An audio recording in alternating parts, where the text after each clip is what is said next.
قرآن کریم کا خلاصہ کیا ہے، یہ ہمیں ایک جملے میں یہ سمجھنا چاہیے۔ قرآن کریم کا اور پورے دین اسلام کا خلاصہ سورۃ الفاتحہ ہے، جسے ہم ہر نماز میں اور ہر نماز کی ہر رکعت میں بار بار پڑھتے ہیں، اور اس کے اندر جو پیغام چھپا ہوا ہے اللہ رب العالمین سے دعا کرتے رہتے ہیں، مانگتے رہتے ہیں۔ تو یہ کیا ہے؟ پورے دین کا، پورے قرآن کا خلاصہ ہے۔ اللہ رب العالمین نے ہر بندے پر لازم قرار دیا ہے اور اسے رکن قرار دیا ہے کہ ہر نماز کی ہر رکعت میں اسے پڑھے بغیر اس کی نماز اللہ کے ہاں قبول نہیں ہوگی۔ تو آخر اس کے اندر ہے کیا؟ اس کے بغیر نماز ہی قبول نہیں ہوگی۔ کتنی اہم چیز ہے، اسے ہمیں سمجھنا چاہیے اور اس کی گہرائی میں جا کر کے اس کے معنی و مفاہیم کو سمجھنا چاہیے اور اپنی عملی زندگی میں لانے کی کوشش کرنی چاہیے۔ ایک بات یہ ہے کہ آپ دیکھیں قرآن کریم مفصل ہے اور اللہ کے نبی صلی اللہ علیہ وسلم کی تعلیمات بھی مفصل ہیں۔ ہم میں کا ہر ایک ساری چیزوں کے بارے میں علم نہیں رکھ سکتا، ساری چیزوں کو اپنے ذہن دماغ میں حاضر نہیں رکھ سکتا، لیکن کیا ہے، کچھ چیزیں ایسی ہوتی ہیں جسے جب بار بار انسان پڑھتا ہے، بار بار سنتا ہے اور اس میں غور و خوض کرتا ہے تو ایک بنیاد کی حیثیت رکھتی ہیں، وہ بنیاد بن جاتی ہیں اور وہ انسان کو دین پر قائم رکھنے کے لیے مددگار ثابت ہوتی ہیں۔ ساری چیزوں پر ہم ترکیز نہیں کر سکتے، بہت زیادہ دھیان نہیں دے سکتے، لیکن جو چیزیں ہمارے سامنے رہتی ہیں، بار بار ہم کرتے رہتے ہیں اور بار بار اس میں ہم غور کرتے رہیں تو یقیناً وہ بہت مضبوط ہو جائیں گی اور انسان کو ہدایت پر قائم رہنے کے لیے یا نجات کے لیے وہ کافی ہو جائیں گی۔ تو سورۃ الفاتحہ کو اللہ رب العالمین نے ہر مسلمان پر ہر نماز کی ہر رکعت میں پڑھنا رکن قرار دیا ہے، اللہ کے نبی صلی اللہ علیہ وسلم نے رکن قرار دیا ہے۔ تو اس کے پیچھے ایک اہم وجہ یہی ہے کہ اس کے اندر جو پیغام چھپا ہوا ہے اسے بار بار یاد کرنے اور بار بار اس کی تذکیر کرنے اور اپنے ذہن و دماغ میں اس کے مقصد کو واضح کرنے، کلیئر کرنے کی ضرورت ہے۔ جب بھی ہم بھٹکیں گے اس مقصد سے، سمجھ رہے ہم گمراہی کی طرف چلے جائیں گے، اور اگر یہ مقصد، یہ پیغام جو سورۃ الفاتحہ کا ہے یہ ہمارے سامنے رہے تو انشاءاللہ ہم گمراہ نہیں ہوں گے، ہدایت پر قائم رہیں گے۔ تو آپ دیکھیں اللہ رب العالمین نے اس سورت کے اندر، جو چھوٹی سی سورت ہے، اس میں کیا پیغام چھپا کے رکھا ہے۔ سب سے پہلے آپ دیکھیں سورۃ الفاتحہ کی جو شروعات ہوتی ہے وہ بسم اللہ الرحمن الرحیم سے ہوتی ہے، اللہ رب العالمین کے نام سے شروع ہوتی ہے، اللہ کی مدد سے شروع کرتے ہیں۔ اللہ کی مدد کے بغیر کوئی کام ہم نہیں شروع کر سکتے، اللہ کی توفیق کے بغیر ہم کوئی کام نہیں شروع کر سکتے۔ اسی لیے سورۃ الفاتحہ کی شروعات بھی دیکھیں بسم اللہ الرحمن الرحیم سے ہوتی ہے۔ سورۃ الفاتحہ کیا بلکہ قرآن کی شروعات بسم اللہ الرحمن الرحیم سے ہوتی ہے۔ اس کے بعد اللہ رب العالمین نے کہا الحمدللہ رب العالمین۔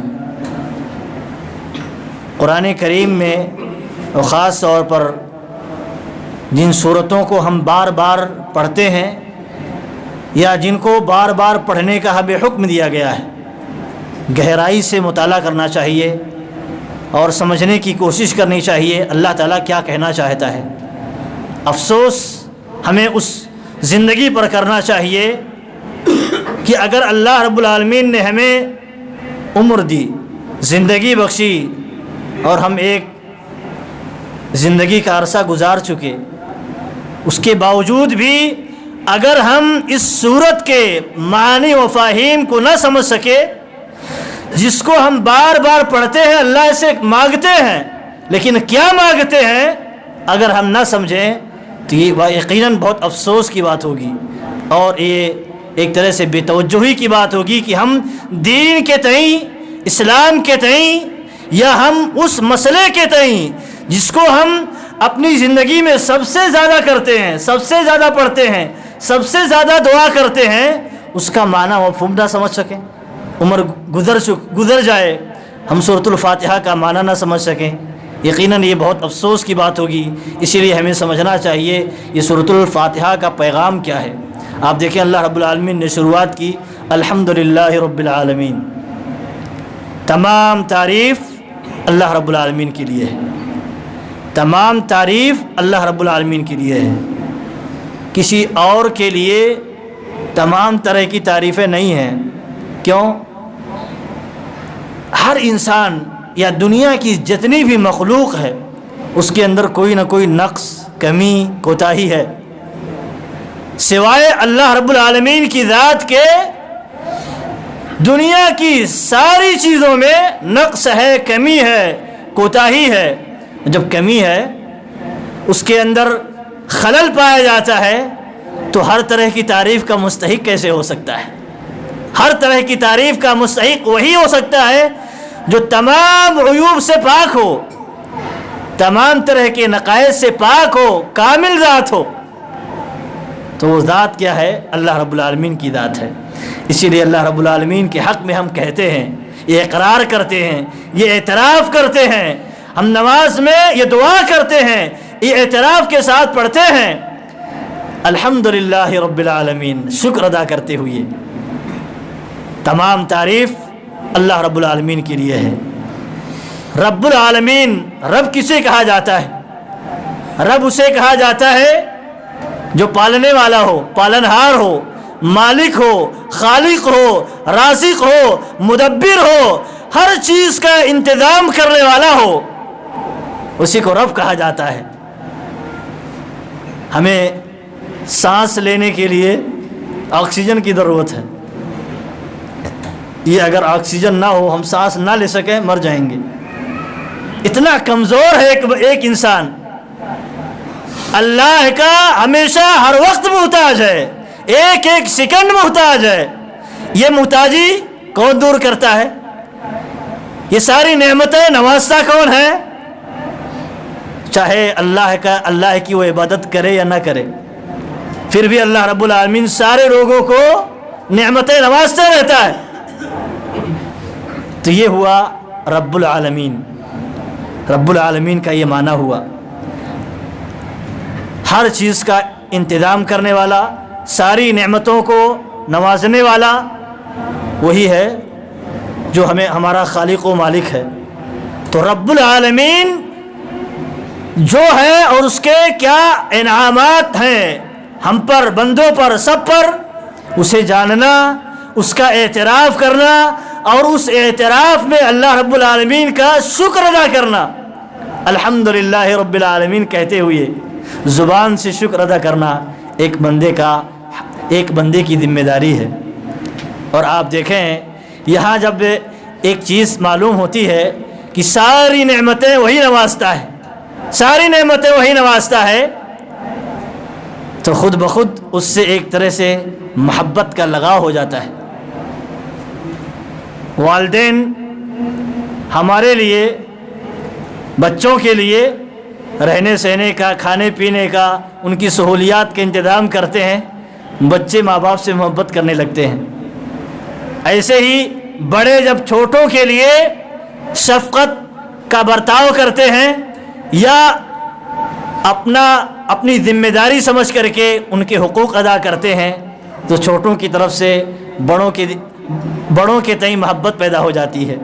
تو یہ ایک نظام ہے، انسان کی فطرت کا تقاضا ہے، اور انسان کی فطرت اسی پر ہے کہ احسان کرنے والے کی طرف اس کا میلان ہو جاتا ہے، اس کا دل مائل ہو جاتا ہے، اور مائل ہوتا ہے تو محبت جنم لیتی ہے۔ تو یہاں ہم اقرار کرتے ہیں ایک طرح سے گویا کہ اللہ رب العالمین نے یہاں ایک طرح سے ذکر کیا ہے کہ الحمدللہ رب العالمین، تمام تعریف رب العالمین کے لیے ہے۔ تو رب العالمین کے لیے تمام تعریف ہے کیونکہ وہی سارا انتظام کرنے والا ہے، ساری نعمتیں نوازنے والا ہے، تو گویا ہمارے دل میں ایک طرح سے محبت اللہ رب العالمین سے اللہ رب العالمین کی طرح ہی پیدا ہو جاتی ہے۔ اس کے بعد آپ دیکھیں ہم کہتے ہیں الرحمن الرحیم، تمام تعریف رب العالمین کے لیے ہے جو رحمان الرحیم ہے، رحمان ہے اور رحیم بھی ہے۔ رحمان کے معنی یہ ہے، رحمان کے اندر رحمت کی وسعت پائی جاتی ہے۔ اللہ رب العالمین کی رحمت تمام لوگوں کو گھیرے ہوئی ہے۔ اگر اللہ کی رحمت نہ ہو تو ہم ایک لمحہ بھی دنیا میں جینے کا حق نہیں رکھتے، اتنی نافرمانیاں کرتے ہیں، اتنی بغاوتیں کرتے ہیں، ہمیں جینے کا حق نہیں۔ لیکن اللہ رب العالمین کی یہ رحمت ہی کا ایک مظاہرہ ہے کہ ہمیں اللہ رب العالمین ان ساری کوتاہیوں کے باوجود، ان ساری غلطیوں کے باوجود اللہ رب العالمین ہمارے اوپر رحمتوں پر رحمتیں کرتا رہتا ہے، رحمتوں کا نزول فرماتا ہے۔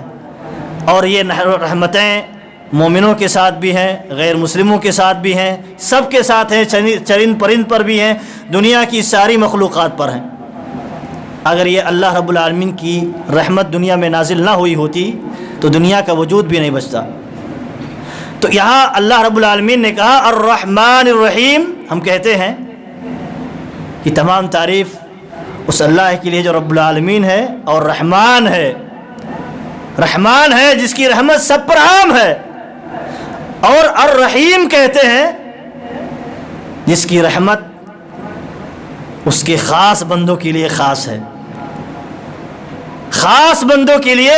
یہ جو عام رحمت ہے اس میں کافر، مسلم اور ایسے ہی منافق سب کے لیے عام ہے، کوئی اس میں تمیز نہیں ہے۔ لیکن خاص رحمت جو ہوگی جس کی بنیاد پر اللہ رب العالمین خاص نعمتیں نوازے گا، اور ایسے ہی دنیا کے اندر اسے خاص نعمتوں سے نوازے گا، جیسے نعمت ہدایت ہے، نعمت توفیق ہے، نعمت اسلام ہے، اور ایسے ہی اللہ رب العالمین آخرت کے اندر جنت جیسی عظیم نعمت سے نوازے گا۔ وہ کن کو نوازے گا؟ مومنوں کو نوازے گا، اللہ کے بندوں کو نوازے گا۔ تو یہ الرحیم کے معنی ہوئے، خاص رحمت کن کے ساتھ ہے؟ مومنوں کے ساتھ ہے، اللہ کے خاص بندوں کے ساتھ ہے۔ تو ہم دعا کرتے ہیں اللہ رب العالمین سے، دیکھیے یہ دعا پورے دعائیہ کلمات ہیں اور اللہ کی تعریف کے ساتھ، کیونکہ دعا کیا ہوتا ہے؟ دعا کا طریقہ یہ ہوتا ہے کہ پہلے اللہ کی تعریف کی جائے، اللہ کا حمد بیان کیا جائے، اس کے تعریف میں کلمات کہے جائیں، اس کے بعد اصل مدعا کی طرف آیا جائے، کیا ہم کہنا چاہتے ہیں، اللہ سے ہم کیا مانگنا چاہتے ہیں۔ تو یہاں وہی ایک طرح سے دعا کا ادب سکھایا گیا ہے، طریقہ سکھایا گیا ہے۔ اگر مانگنا ہے تو کیسے مانگو اللہ سے، اگر کسی اہم چیز کا اللہ سے سوال کرنا ہے، کسی اہم غیر اہم جو آپ کے نزدیک اہم لگے آپ مانگنا چاہتے ہیں، تو یہ طریقہ اللہ رب العالمین نے سکھایا ہے، ادب سکھایا ہے۔ اسی طریقے سے ہمیں اللہ رب العالمین سے سوال کرنا چاہیے، اللہ کی تعریف کریں۔ دیکھیں آپ دیکھیں دنیا میں بھی دنیا کا اصول ہے کہ اب ہم کسی بڑے سے کام لینا چاہتے ہیں، کسی بڑے سے ہم کچھ فائدہ اٹھانا چاہتے ہیں، تو براہ راست اپنا مدعا نہیں رکھتے ہیں، یہ ادب کے خلاف ہے، ادب کے خلاف ہے۔ ہم سامنے والے کی شخصیت کے حساب سے اس کے حق میں کچھ اچھے کلمات کہتے ہیں، اس کے بعد ہم اصل مدعا رکھتے ہیں۔ یہی ادب ہے۔ اللہ رب العالمین کے تئیں اور ادب بڑھ جاتا ہے، اس کی تعریف جو اس کا حق بنتا ہے اس کی تعریف کر کے اپنا مدعا رکھا جائے۔ تو یہاں دیکھیے تعریف کے کلمات ہیں اللہ رب العالمین کے متعلق، وہ ذات ہے کون؟ اللہ رب العالمین کے متعلق ہم جتنا جانیں گے، جتنا پہچانیں گے، اور جتنا ہی گہرائی کے ساتھ اللہ کی معرفت ہمارے دلوں میں ہمارے ہاں پیدا ہوگی، حاصل ہوگی، اتنا ہی ہمارے ہاں دین پر ثابت قدمی کے اثرات ظاہر ہوں گے اور ثابت قدم رہنے کے لیے مدد ملے گی۔ لیکن جتنا ہی ہم اللہ رب العالمین کے متعلق جہالت کا شکار رہیں گے، اللہ کو ہم نہ جانیں، نہ پہچانیں ہے کون سی وہ ذات، اس کی طاقت کیا ہے، اس کا پاور کیا ہے، اس کی ذات کیا، کن کن صفات کی حامل ہے، اگر ہم نہ جانیں تو کیا ہے اللہ کے حقوق کو ہم ادا نہیں کر سکتے, اللہ کے تقاضے کو ہم پورا نہیں کر سکتے, اور اسی کے بعد ساری برائیاں پیدا ہو جاتی ہیں. تو یہاں آپ دیکھیے اللہ رب العالمین نے جو کہا الرحمن الرحیم, تو اللہ کی تعریف ہے, ہم تعریف کرتے ہیں اے اللہ تو رحمان الرحیم ہے. آگے کہا مالک یوم الدین, قیامت کے دن کا مالک ہے, آخرت کے دن کا مالک ہے. یہ تین چیزیں آپ دیکھیں بہت بنیادی ایک طرح سے تمہید کی حیثیت رکھتی ہیں سورۃ الفاتحہ کے اندر. ان تینوں چیزوں کو اگر ہم اپنے دلوں میں راسخ کر لیں, اس کے اندر جو پیغام چھپا ہوا ہے اس کو راسخ کر لیں, تو ہم گویا اسلام پر ثابت قدم رہ سکتے ہیں. لیکن اگر انہی تینوں چیزوں کے اندر جو پیغام چھپا ہوا ہے اگر ہم کمزور ہو جائیں تو صراط مستقیم پر ہم قائم نہیں رہ سکتے. وہ تینوں چیزیں کیا ہیں آپ دیکھیں. سب سے پہلے میں نے ذکر کیا, جب ایک بندہ اللہ رب العالمین کی نعمتوں کا اعتراف کرتا ہے, اللہ کے احسان کو جانتا ہے, پہچانتا ہے اور اعتراف کرتا ہے, تو اللہ کے لیے اس کے دل میں محبت پیدا ہو جاتی ہے. محبت, بہت سارے کام انسان محبت میں کر جاتا ہے. قربانی کا جذبہ محبت سے ہی پیدا ہوتا ہے. اللہ رب العالمین سے جب محبت ہو تو آپ دیکھیے اللہ کی راہ میں قربان ہونے کے لیے بھی ایک بندہ تیار, وہ بھی بخوشی. لیکن یہ محبت اگر کمزور پڑ جائے, اللہ رب العالمین سے جو محبت ہونی چاہیے کسی دنیاوی چیز سے محبت ہو جائے, تو دیکھیے اللہ کی راہ میں قربان ہونے کی جہاں ضرورت بھی پڑتی ہے وہاں بھی ہیلے بہانے سے کام لیتا ہے. لیکن جب یہ جذبہ پیدا ہو جائے, اللہ رب العالمین سے محبت پیدا ہو جائے دلوں میں, تو انسان کے ہاں ایک معیار بڑھ جاتا ہے, قربانی کے جذبات بڑھ جاتے ہیں. اور ایسے ہی آپ دیکھیں دوسری چیز جو ہے ہمارے دلوں میں اگر پیدا ہو تو دین پر ہم قائم رہ سکتے ہیں. وہ یہ ہے کہ امید, لالچ, اللہ رب العالمین سے حسن ظن, وہ کس کے اندر ہے؟ الرحمن الرحیم کے اندر موجود ہے. جب ہم کہتے ہیں رحمان و رحیم ہے یعنی فضل ہے اللہ رب العالمین کا, تبھی ہم دنیا کے اندر زندہ ہیں. اس کی نعمت ہے, اس کی رحمت ہے, تبھی ہم دنیا کے اندر زندہ ہیں. اور اللہ کی نعمت مزید ملنے والی ہے, ملنے والی ہے. اللہ کی رحمت کی برسات ہونے والی ہے. کب؟ جب ہم اللہ کے دین پر قائم رہیں گے. تو یہ ایک امید, جسے دنیا بھی دیکھیے امید پر ٹکی ہوئی ہے, ایسے ہی آخرت پر جو امید, آخرت پر جو ایمان اور یقین ہوتا ہے ایک بندے کا, اور اللہ رب العالمین نے جو نعمتیں اس کے لیے تیار کی ہیں, جب اس کی امید کرتا ہے تو اس کو پانے کے لیے جو اعمال ہوتے ہیں وہ کرنا شروع کرتا ہے. ایسے ہی آگے کہا مالک یوم الدین, قیامت کے دن کا مالک ہے, قیامت کے دن کا مالک ہے. یہ کہہ کر کے اللہ رب العالمین نے بندوں کو ایک اور چیز سے جوڑا ہے, اور ان کے اندر ایک اور بھی قوت پیدا کرنے کی کوشش کی ہے. وہ قوت یہ ہے ڈر, خوف. اللہ رب العالمین سے ڈر ہونا چاہیے, اللہ رب العالمین سے خوف ہونا چاہیے.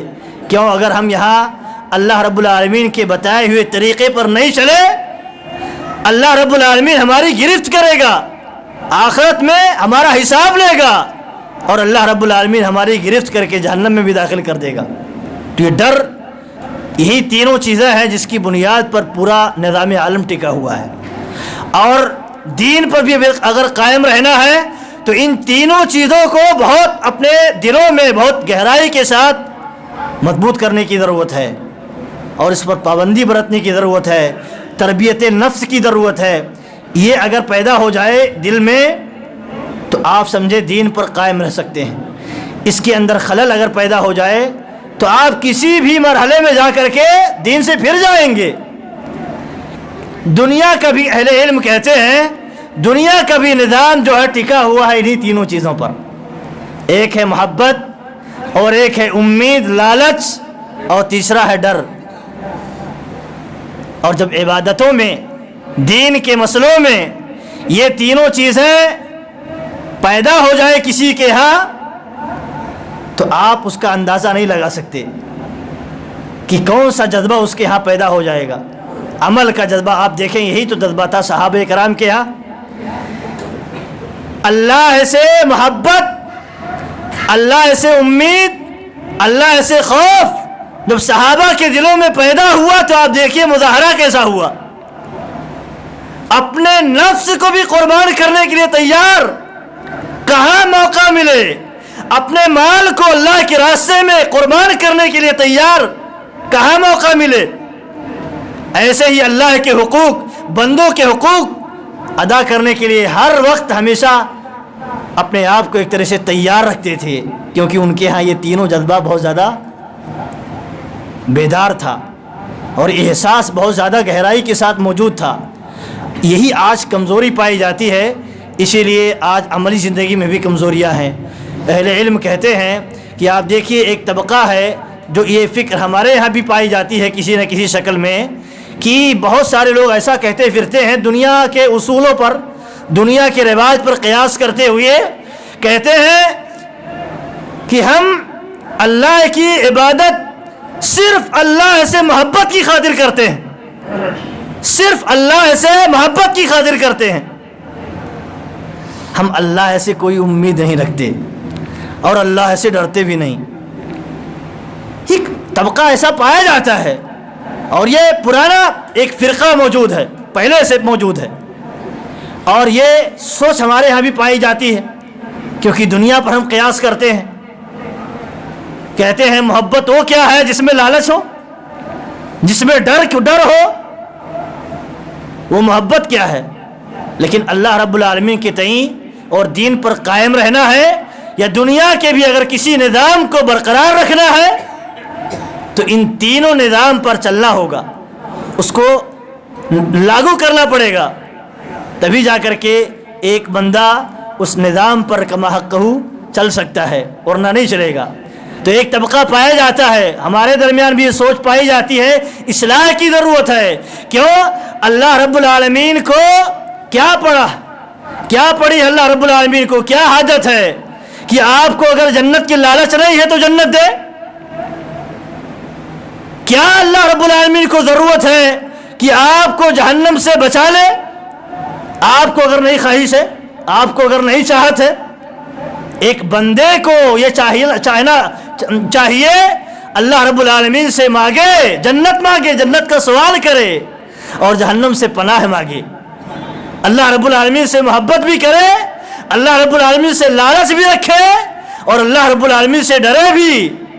اللہ رب العالمین کی کہیں اگر مخالفت ہو گئی اللہ رب العالمین گرفت نہ کر لے۔ یہی تینوں چیزیں انسان کو صراط مستقیم پر قائم رکھتی ہیں۔ اسی لیے بعد میں اللہ رب العالمین نے کہا، ہم جو کہتے رہتے ہیں سورۃ الفاتحہ کے اندر، ایاک نعبد و ایاک نستعین، انہی تینوں چیزوں کو مضبوط کرنے کے بعد اللہ رب العالمین نے اصل چیز کو بیان کیا ہے اور ہم وہی دعا کرتے ہیں، ایاک نعبد و ایاک نستعین، اے اللہ ہم تیری ہی عبادت کرتے ہیں اور تجھی سے مدد طلب کرتے ہیں۔ اہل علم کہتے ہیں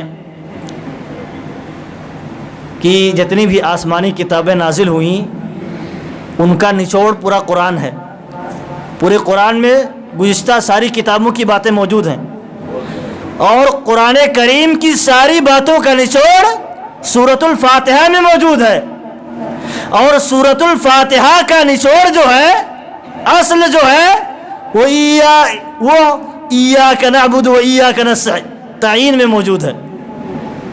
ایاک نعبد و ایاک نستعین وما خلقت الجن والانس الا لیعبدون، انسان کو اور جناتوں کو اللہ رب العالمین نے کس لیے پیدا کیا ہے؟ صرف اپنی بندگی کے لیے، اپنی عبادت کے لیے پیدا کیا ہے۔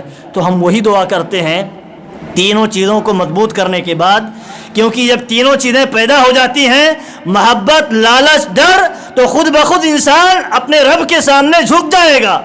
یہ تینوں چیزیں اگر کسی کے یہاں بھی راسخ ہو جائیں تو وہ خود بخود جھک جائے گا اللہ کے سامنے۔ کسی کے یہاں اگر محبت بہت زیادہ پیدا ہو جائے تو وہی خود جھک جاتا ہے۔ تو جس کے یہاں تینوں چیزیں موجود ہو جائیں وہ تو آٹومیٹک جھک جائے گا اللہ کے سامنے. اسی لیے بعد میں کہا ایاک نعبد و ایاک نستعین، اے اللہ ہم تیری ہی عبادت کرتے ہیں اور تجھی سے مدد طلب کرتے ہیں. اور ایک بات یہ بھی ہے کہ آپ دیکھیں ہم اسی کی عبادت کیوں کرتے ہیں، صرف اسی کی عبادت، کیونکہ وہ رب العالمین ہے، رب العالمین ہے، ساری نعمتوں کو نوازنے والا وہی ہے. اس کے علاوہ ہم کیسے کسی کی بات کر سکتے؟ کسی نے کچھ نہیں نوازا ہمیں، سب محتاج ہیں اس کے. تو جب محتاج ہیں تو ہم محتاجوں کی بندگی نہیں کرنے والے، یہ تو بے عقلی ہوگی. ہم عبادت کرتے ہیں تو اس رب العالمین کی، وہ رحمان و رحیم جو ہے اور قیامت کے دن حساب لینے والا جو ہے، ہم اسی کی عبادت کرتے ہیں، وہی عبادت کا مستحق ہے. اور آگے کہتے ہیں وَإِيَّاكَ نَسْتَعِينُ، ہم اے اللہ تجھ ہی سے مدد طلب کرتے ہیں. مدد، اہل علم کہتے ہیں اللہ کی عبادت اگر بندہ کرنا چاہتا ہے تو اس کو اللہ سے مدد طلب کرنی پڑے گی، توفیق مانگنی پڑے گی. اللہ کی توفیق کے بعد ہی عبادت پر قائم رہ سکتا ہے. اگر یہ توفیق نہ مل پائے تو عبادتیں انجام نہیں دے سکتا ہے.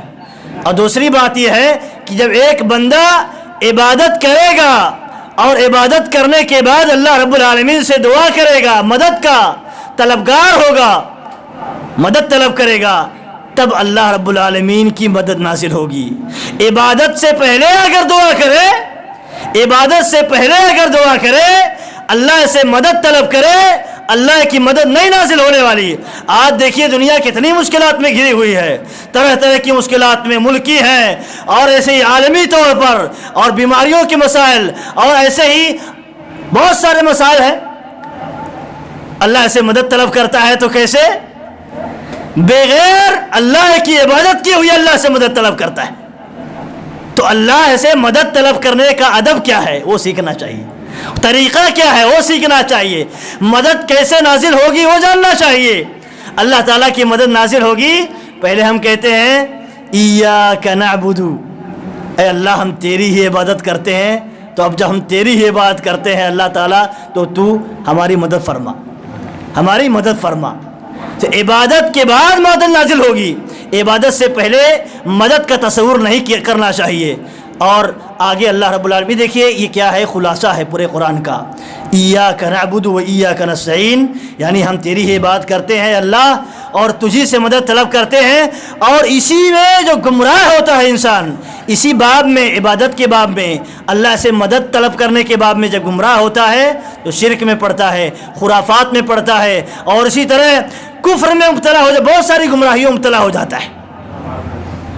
بہت سارے لوگ پائے جاتے ہیں اللہ کے کو چھوڑ کر کے غیر اللہ کی پوجا کرتے ہیں. کوئی اللہ کی بھی پوجا کرتا ہے، غیر اللہ کی بھی پوجا کرتا ہے. تو ہم نے شروع میں یہ کہا اللہ ہی عبادت کا مستحق کیوں ہے؟ کیونکہ ساری نعمتیں اسی نے نوازی، ہمیں پیدا بھی اسی نے کیا ہے. پیدا بھی اس لیے کیا ہے تاکہ ہم صرف اسی کی عبادت کریں، اس کے علاوہ کی عبادت نہ کریں.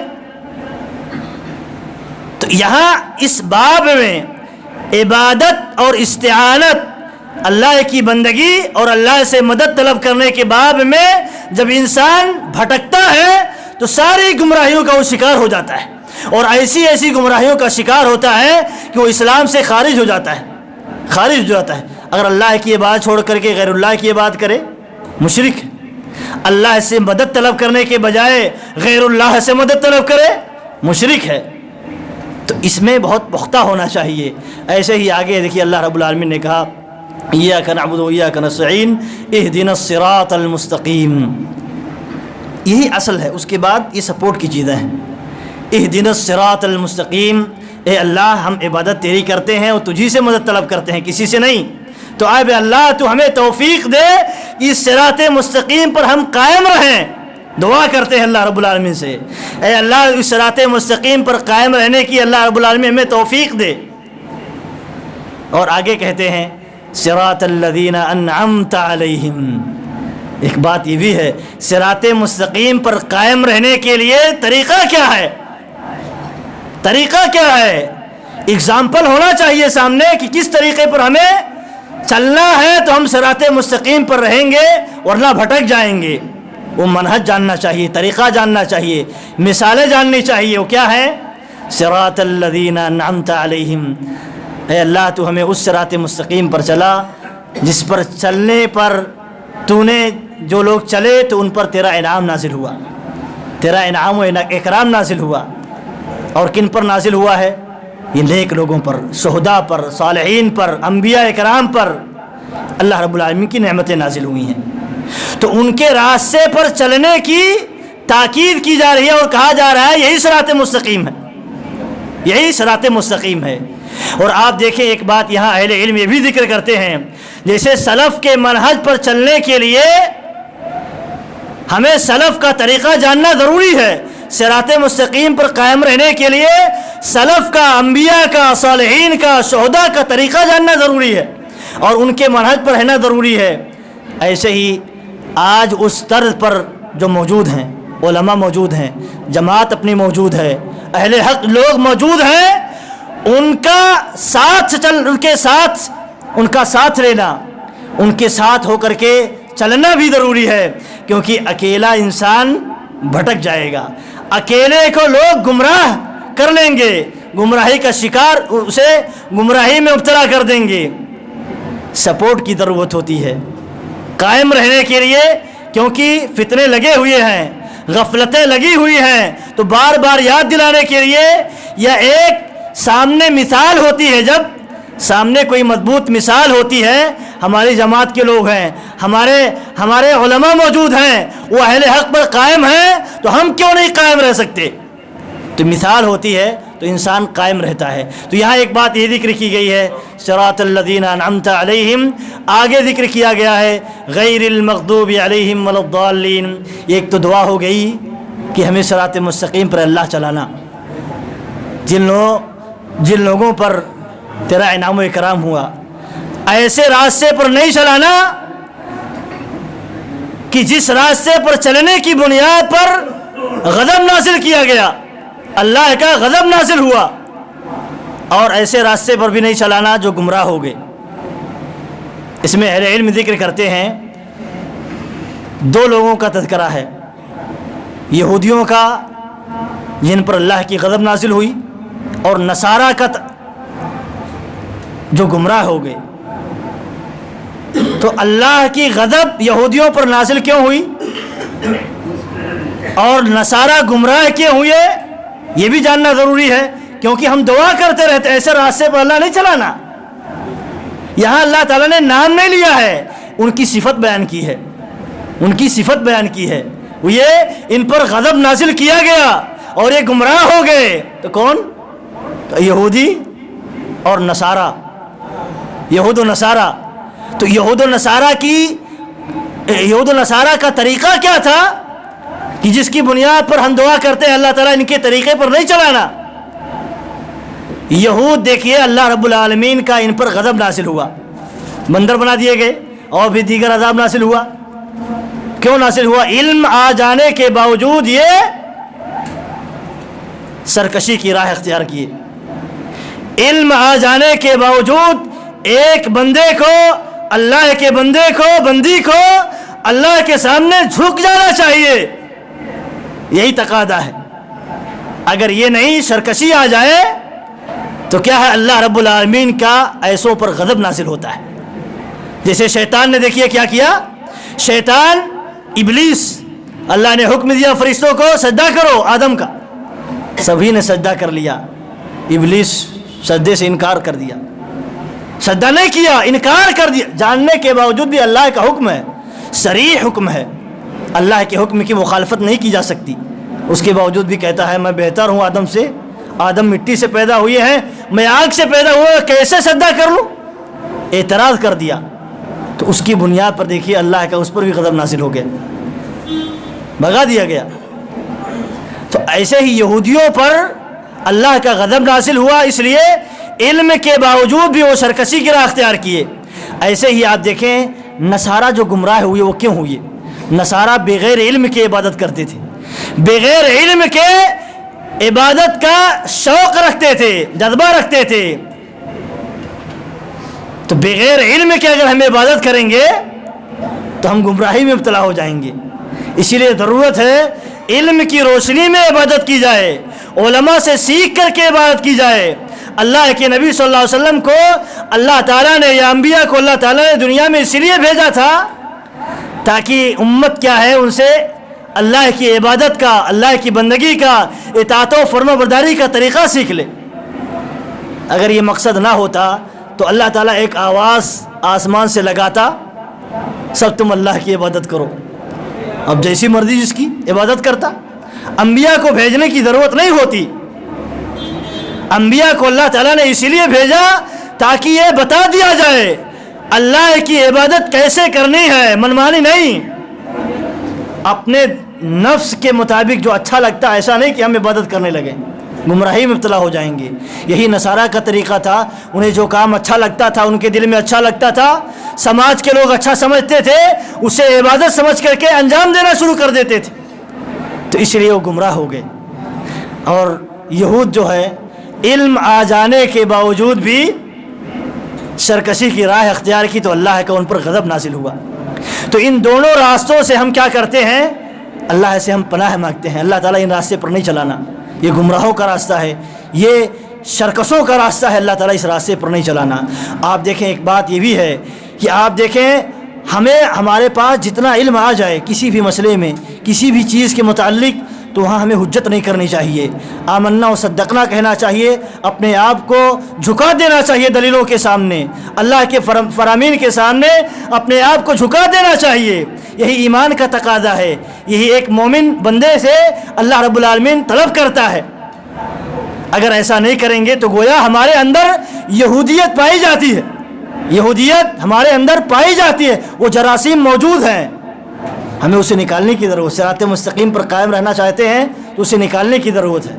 اور ایسے ہی گمراہوں کے راستے سے اگر بچنا چاہتے ہیں، گمراہی کیا ہے؟ جہالت میں عبادت کرنا گمراہی ہے، بغیر سنت کے علم کے عبادت انجام دینا گمراہی ہے۔ اگر ہم بغیر علم کے عبادت کریں گے تو گمراہی میں پڑ جائیں گے، تو اسی لیے ہم بار بار دعا کرتے رہتے ہیں ایسے راستے پر اللہ نہیں چلانا، علم والے راستے پر چلانا۔ تو یہ کیا ہے؟ دیکھیے پیغام ہے علماء سے جڑے رہنے کا، اور علماء سے جو پیغام، جو باتیں قرآن و سنت کی روشنی میں ملیں، صحیح حدیث کی روشنی میں ملیں، اسے ہم تسلیم کریں، ایمان لائیں اور اس کے مطابق عمل کرنے کی کوشش کریں۔ یہی کیا ہے؟ سورۃ الفاتحہ کا خلاصہ ہے، پورے قرآن کا خلاصہ ہے، جسے ہم بار بار اپنی نمازوں میں پڑھتے رہتے ہیں، بار بار ذکر کرتے رہتے ہیں، اللہ رب العالمین سے دعا کرتے رہتے ہیں۔ تو ہمیں اسے گہرائی کے ساتھ سمجھنے کی ضرورت ہے اور اس کے تقاضے کو پورا کرنے کی ضرورت ہے۔ اللہ رب العالمین سے دعا ہے کہ اللہ رب العالمین ہمیں صراط مستقیم پر قائم رکھے، توحید پر قائم رکھے، ایمان پر قائم رکھے، اور ہماری جب موت ہو تو ایمان پر ہو، اسلام پر ہو۔ اللہ رب العالمین یہود و نصارہ کے راستے پر ہمیں چلنے سے بچائے، ان راستوں سے جن پر چل کر کے یہ لوگ گمراہ ہوئے، ان پر اللہ کا غضب نازل ہوا، ایسے راستوں سے اللہ بچائے۔ آمین۔ وآخر دعوانا الحمد للہ رب العالمین۔